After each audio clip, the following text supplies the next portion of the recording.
Assalamu alaikum everyone. Today we will discuss about the internet, a global network. A global network मतलब जो पूरी दुनिया का network है वो. The internet is a global network of interconnected computer networks that allows for exchange of data, information and communication among users and devices across the world. Internet क्या है कि एक बिग वर्ल्ड वाइड नेटवर्क है जो बहुत से smaller computer networks को आपस में कनेक्ट करता है. ये डेटा और इंफॉर्मेशन को शेयर करता है ताकि जो पूरी दुनिया के लोग हैं वो आपस में कम्युनिकेट कर लें. It's a decentralized network, meaning there is no single central authority controlling everything. यहाँ पे कोई सिंगल ऑनर या कोई कंट्रोलर नहीं होता जो इस चीज को कंट्रोल करे. इस वजह से इसे डिसेंट्रलाइज कहा जाता है. It spans continents and connect billions of computer servers and other devices. अब ये क्या करता है, ये बिलियन ऑफ डिवाइसेस को एक दूसरे के साथ कनेक्ट करता है, like computers, mobiles and servers. Evolution of internet. इसका क्या मतलब है कि किस तरीके से इंटरनेट आहिस्ता आहिस्ता इवॉल्व होता गया, आहिस्ता आहिस्ता उसमें किस तरीके से इम्प्रूवमेंट आती गई. जब फर्स्ट टाइम इंटरनेट का कॉन्सेप्ट आया था तो उस वक्त इंटरनेट किस तरह का था और आज का इंटरनेट किस टाइप का है, इसको हम लोग स्टडी करेंगे. इंटरनेट सडनली अपीयर नहीं हो गया बल्कि ये Aahista Aahista step by step grow करता गया. Okay. 1960s ARPANET. It started as ARPANET, a project by the US Department of Defense for research institutions and military installations. The goal was to create a network that could still function even if parts of it were damaged. अब जो first time ARPANET था वो create किया था US department of defence ने. और क्यों किया था, इसका पर्पस क्या था. वो चाहते थे कि एक ऐसा सिस्टम बनाए जो अगर मतलब उसके कोई भी पार्ट्स डैमेज हो जाते हैं, डिस्ट्रॉय हो जाते हैं, तो फिर भी वो स्टिल वर्किंग कंटिन्यू करे. देन 1970 का इंटरनेट किस टाइप का था. The development of TCP IP transmission control protocol internet protocol was crucial. These protocols established the communication rules that allowed different networks to talk to each other, forming the foundation of modern internet. अब यहाँ पे special rules आ गए, protocols. ठीक है, जिसे TCP IP कहा जाता है, वो 1971 में क्रिएट किए गए.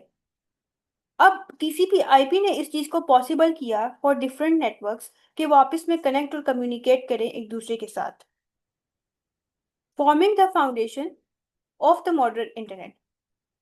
1970 में जो टीसीपी आईपी है, इस टाइम मॉडर्न इंटरनेट की फाउंडेशन हुई. ठीक है, यहाँ पे मॉडर्न इंटरनेट की बुनियाद रखी गई. Then 1980s, more universities and research network connected, expanding the network. अब 1980 में क्या हुआ कि जो इंटरनेट था उसको एक्सपेंड किया गया, उसको बढ़ाया गया. बहुत सी यूनिवर्सिटीज और रिसर्च सेंटर्स को आपस में ज्वाइन किया गया ताकि जो इंटरनेट है वो ग्रो करना स्टार्ट हो जाए. नेक्स्ट है 1990s, world wide web. Tim Berners-Lee invented the World Wide Web. Websites, browsers, and hyperlinks made the internet easy for normal people to use. Internet use spread very quickly. अब इसको किसने invent किया या किसने develop किया, Tim Berners ली ने इसको invent किया था. और यहाँ पे जो वेबसाइट्स, ब्राउजर और हाइपरलिंक है, उन्होंने इंटरनेट को इजी कर दिया कि जो नॉर्मल पीपल हैं वो उनको इजीली यूज कर लें. और इस टाइम जो इंटरनेट है वो स्प्रेड होना स्टार्ट हो गया, फैलना स्टार्ट हो गया. 2000s, broadband internet became widespread and social media platform emerged, further changing how people use the internet. अब यहाँ पे ब्रॉडबैंड का क्या मतलब होता है. ब्रॉडबैंड का मतलब होता है फास्ट इंटरनेट. अब यहाँ पे फास्ट इंटरनेट जो है वो बहुत ज़्यादा कॉमन हो गया. Social media like Facebook, YouTube and Twitter, उसने जो है वो चेंज कर दिया. किस चीज़ को चेंज किया कि लोग किस तरीके से आपस में कनेक्ट होते हैं, शेयर करते हैं अपने रिसोर्सेज वगैरह को. उसने उस चीज को चेंज कर दिया. 2010 में क्या हुआ, the rise of mobile internet, social platforms and the internet of things connected even more devices and people. अब यहाँ पे जो इंटरनेट है वो स्मार्टफोन्स में आ गया. ठीक है, अब यहाँ पे ये हुआ कि जो लोग हैं वो अब कहीं भी जा सकते थे और इंटरनेट को इस्तेमाल कर सकते थे. इसके अलावा स्मार्ट डिवाइसेस में आईओटी को मतलब इंटरनेट ऑफ थिंग को कनेक्ट कर दिया गया. ठीक है, इंटरनेट ऑफ थिंग क्या होता है कि ऐसी डिवाइसेस जिसमें इंटरनेट होता है, लाइक टीवी, वॉचेस और इवन कार्स में भी। अब 2020 की बात आती है। The internet continues to evolve rapidly with cloud computing, artificial intelligence, AI and 5G technology impacting nearly every aspect of modern life। यहाँ पे जो इंटरनेट था वो फास्टर हो गया, ठीक है, और स्मार्टर हो गया विद क्लाउड कंप्यूटिंग। ठीक है, जितना डाटा है वो क्लाउड पे स्टोर होना स्टार्ट हो गया। आर्टिफिशियल इंटेलिजेंस का यूज आ गया। और अभी हम लोग तो 5G का इस्तेमाल नहीं करते, लेकिन बहुत सी जो डेवलप कंट्रीज हैं वो 5G का यूज कर रही हैं, 5G टेक्नोलॉजी का यूज कर रही हैं। It's affecting most almost every part of our life. ठीक है, एजुकेशन में भी इसने जो है वो अफेक्ट किया है, बिजनेसेस में भी इंटरनेट ने अफेक्ट किया है, हेल्थ होगी, कम्युनिकेशन होगी, इन सब चीज़ों में इसने अफेक्ट किया है। ये बताया गया था कि किस तरीके से इंटरनेट आहिस्ता आहिस्ता ग्रो करता गया। नेक्स्ट है वर्किंग ऑफ द इंटरनेट, कि इंटरनेट काम किस तरीके से करता है।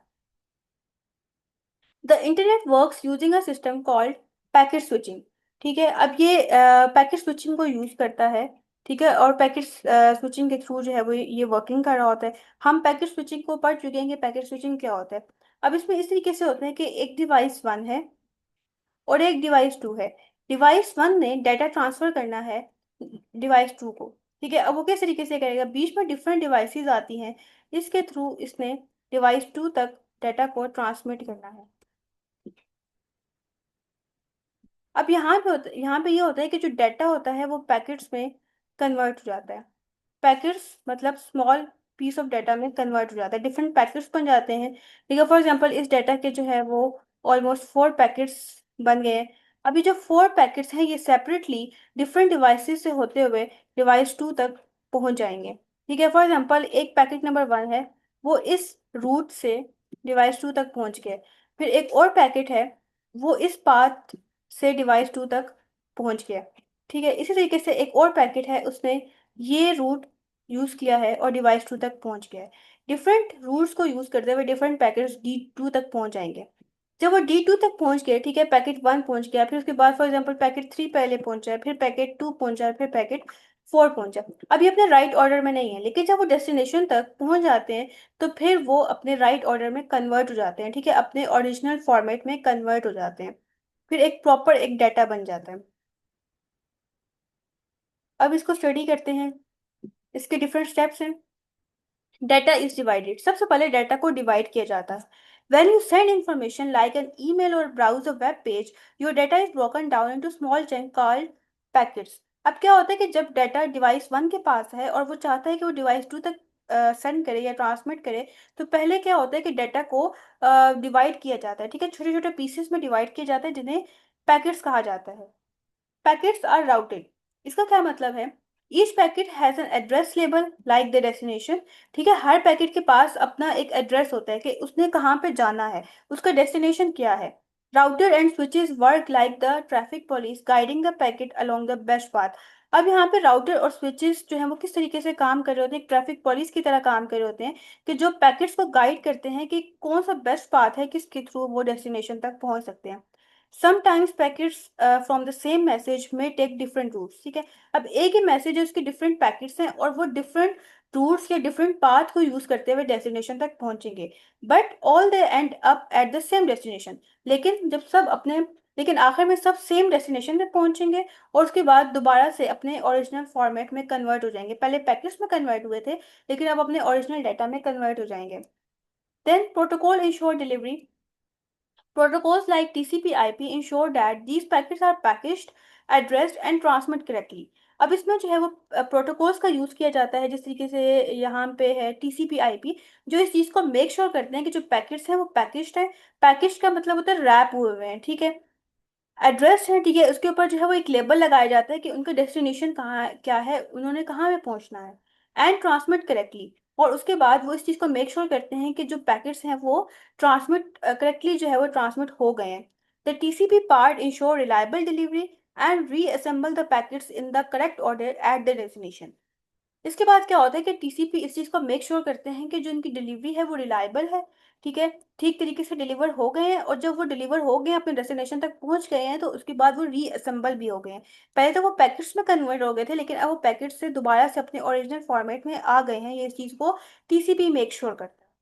देन आता है DNS, domain name system. Since human use names like www.ncc.gov.pk, the DNS act like a phone book, translating these human readable domain name into numerical IP addresses that computer understand। अब ये क्या चीज़ है? ये domain name system है, ठीक है। अब एक वेबसाइट का नेम है, वो इस तरीके से लिखा हुआ है। अब इसको हम अंडरस्टैंड कर सकते हैं, ह्यूमन अंडरस्टैंड करता है, लेकिन इस चीज़ को कंप्यूटर अंडरस्टैंड नहीं कर सकता। जब वो कंप्यूटर में ये स्टोर होगा, ये जो वेबसाइट है, ये इस तरीके से स्टोर होगा, एक आईपी एड्रेस की फॉर्म में स्टोर होगा। आईपी एड्रेस इस टाइप का होता है, 199.168.168.128, इस टाइप का एक नंबर होता है, वो स्टोर होता है। अगर फॉर एग्जाम्पल ये हमारे सामने शो हो, तो हमें अंडरस्टैंड नहीं होगा कि ये क्या चीज़ है, लेकिन ये चीज़ अंडरस्टैंड करिए कि अच्छा, ये कोई गवर्नमेंट की वेबसाइट है, ठीक है, ये हम अंडरस्टैंड करें। लेकिन डीएनएस का क्या काम होता है कि वो इस चीज़ को ट्रांसलेट करता है। जब ये स्टोर होता है कंप्यूटर में, तो इसको इस ट्रांसलेट कर देता है आईपी एड्रेस में, ताकि उसे कंप्यूटर अंडरस्टैंड कर ले। नेक्स्ट है content is hosted on server. Websites, videos and app are stored on server powerful computer. अब इसका क्या मतलब है कि जो भी कंटेंट होता है, ठीक है, जितना मटेरियल है, वो सब कहाँ पे स्टोर होता है? सर्वर पे स्टोर होता है। ठीक है, ये वेबसाइट्स हो गई, वीडियोस हो गई, एप्स हो गए, ये सब सर्वर में स्टोर होता है। सर्वर क्या है? एक पावरफुल कंप्यूटर होता है जिसके पास डिफरेंट रिसोर्सेज होते हैं।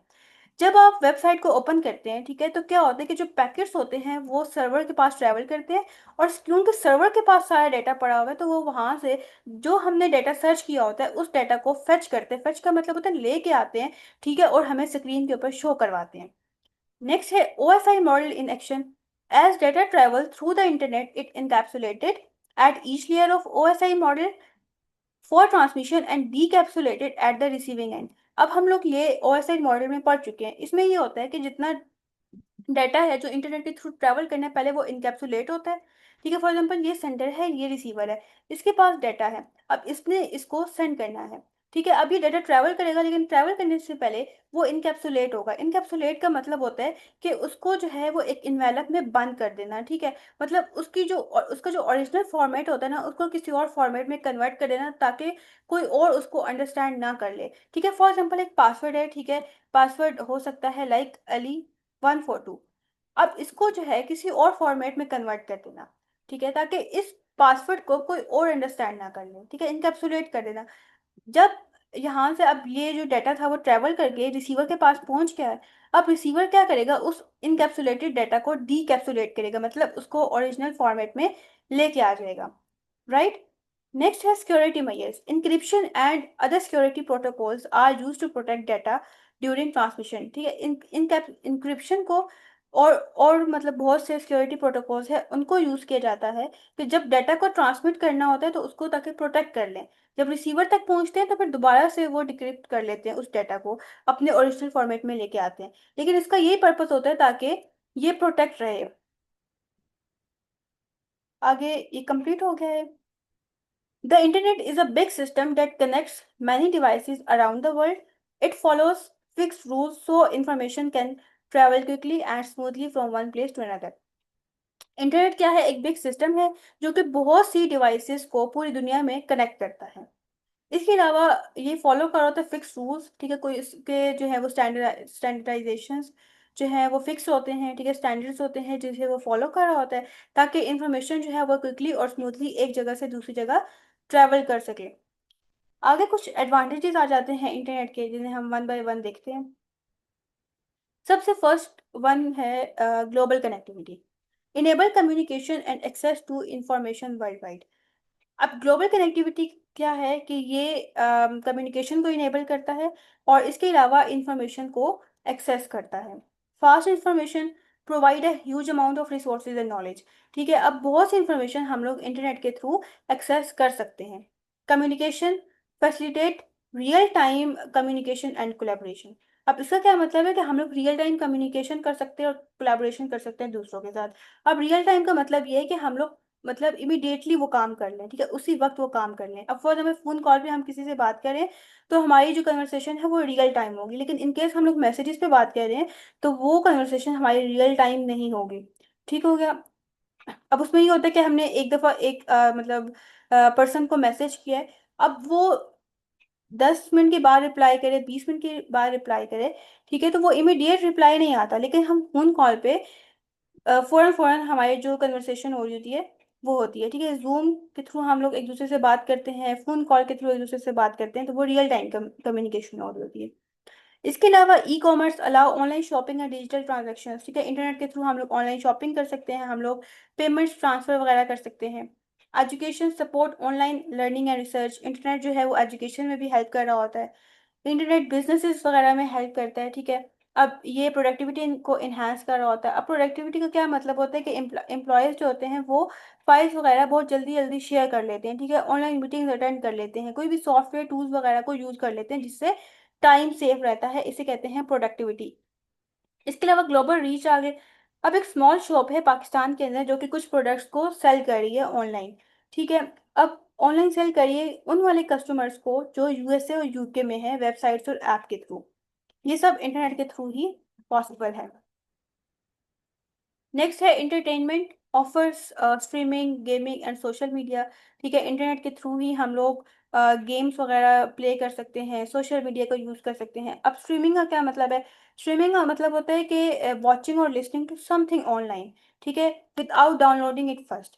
कि हम लोग जो है वो कोई भी मतलब नेटफ्लिक्स के ऊपर कोई मूवी हम लोग वॉच कर रहे हैं, ठीक है, हमें जो है वो डाउनलोड नहीं करनी पड़ती, हम लोग उसी वक्त उसको देख सकते हैं, तो ये स्ट्रीमिंग हो गया। Innovation promote technological advancement and research. अब इंटरनेट के थ्रू ही जो है वो टेक्नोलॉजी के अंदर एडवांसमेंट आ रही है। नेक्स्ट है disadvantages and the disadvantages of the internet. First है privacy concern, threat to personal data and online privacy. ठीक है, अब इसके डिसएडवांटेजेस में आ जाता है कि जो आपके पर्सनल डाटा है वो थ्रेट हो रहा होता है, ठीक है, उसको थ्रेट होता है, आपकी जो ऑनलाइन प्राइवेसी होती है वो डिस्टर्ब होती है। इसके अलावा साइबर सिक्योरिटी रिस्क है, vulnerability to hacking and cyber attacks. अब साइबर सिक्योरिटी रिस्क क्या होते हैं कि आपके जो कंप्यूटर डाटा है, ठीक है, वो डेंजर में है, ठीक है, उसको कोई खतरा है जब आप इंटरनेट को यूज़ कर रहे हो। इसके अलावा जो है आपकी कुछ वीकनेसेस वगैरह आ जाते हैं सिक्योरिटी के अंदर। और हैकिंग क्या होता है कि जब कोई भी बंदा आपकी जो कंप्यूटर है, ठीक है, उसको ब्रेक करने की कोशिश कर रहा होता है, ठीक है, आपकी परमिशन के बगैर। और साइबर अटैक्स क्या है कि जो हार्मफुल एक्शंस परफॉर्म किए जा रहे होते हैं, लाइक आपका जो डाटा है वो स्टील किया जा रहा होता है, चोरी किया जा रहा होता है, वायरसेस वगैरह को सेपरेट किया जा रहा होता है। ठीक हो गया, और ये सब कुछ जो है वो इंटरनेट के थ्रू ही पॉसिबल होता है। इसके अलावा information overload, overwhelming amount of data and miss information. ठीक है, इंटरनेट के थ्रू आपके पास बहुत ज़्यादा डाटा आ जाता है जिससे ओवरवेलम हो जाता है, बहुत सी मिस इन्फॉर्मेशन जो है वो स्प्रेड होती है। Digital addiction, excessive screen time and online dependency. बहुत ज़्यादा जो है वो आप एडिक्ट हो जाते हो स्क्रीन के, ठीक है, आप बहुत ज़्यादा उसको यूज़ करना स्टार्ट कर देते हो। Digital divide, unequal access to the internet world wide. अब इसमें क्या होता है कि इंटरनेट की एक्सेस अनइक्वल होती है, किसी के पास इंटरनेट की एक्सेस ज़्यादा होती है, किसी के पास जो है वो कम होती है। Online harassment, cyber bullying and harassment issues. ठीक है, इसमें क्या होते हैं कि यहाँ पे इंटरनेट के थ्रू लोगों को हरास किया जा रहा होता है, ये डिसएडवांटेज है। नेक्स्ट है health concern, physical and mental health impact. अब इंटरनेट के थ्रू क्या होता है कि आपकी फिजिकल हेल्थ भी बहुत ज़्यादा डिस्टर्ब हो रही होती है और आपकी मेंटल हेल्थ पे भी बहुत ज़्यादा इम्पैक्ट पड़ रहा होता है। नेक्स्ट एप्लीकेशंस हैं कि इंटरनेट कहाँ कहाँ पे यूज़ होता है। फर्स्ट वन है कम्युनिकेशन में। ठीक है, आप मैसेजेस करते हो ईमेल के थ्रू, ईमेल करते हो, मैसेजेस करते हो, ठीक है, वीडियो कॉल, इन सब के लिए इंटरनेट यूज़ होता है। नेक्स्ट है information retrieval, web browsing, search engine and online database. आपको कोई इन्फॉर्मेशन चाहिए, ठीक है, तो उसमें भी इंटरनेट यूज़ हो रहा है। E commerce, online shopping, banking and digital payments, ठीक है, इन सब में भी इंटरनेट यूज़ होता है। सोशल मीडिया में इंटरनेट यूज़ होता है नेटवर्किंग के लिए, ठीक है, कंटेंट शेयरिंग के लिए। इंटरटेनमेंट में इंटरनेट यूज़ होता है streaming, online gaming, multimedia content. Education में इंटरनेट यूज़ होता है ऑनलाइन कोर्सेज, ठीक है, रिसर्च, ई लर्निंग प्लेटफॉर्म्स, ठीक है, जो आप ऑनलाइन आप लर्न कर रहे होते हो। Businesses and working, remote work, ठीक है, आप जब घर बैठ के कोई जॉब कर रहे हो तो उसके लिए इंटरनेट की ज़रूरत होती है, कोलैबोरेशन के लिए होती है, कम्युनिकेशन के लिए होती है। ई कॉमर्स के लिए होती है, ठीक है। आपको जो ऑनलाइन बिजनेस स्टार्ट किया होता है आपने, ठीक है, या फिर आप कोई ऑनलाइन शॉपिंग कर रहे हो तो उसके लिए भी। रिसर्च एंड इनोवेशन के लिए आपको कोई भी रिसर्च मटेरियल चाहिए तो आप इंटरनेट का यूज़ करते हो, राइट। उसके अलावा कोई भी इनोवेशन प्लेटफॉर्म्स हैं, आप उसमें इंटरनेट यूज़ करते हो।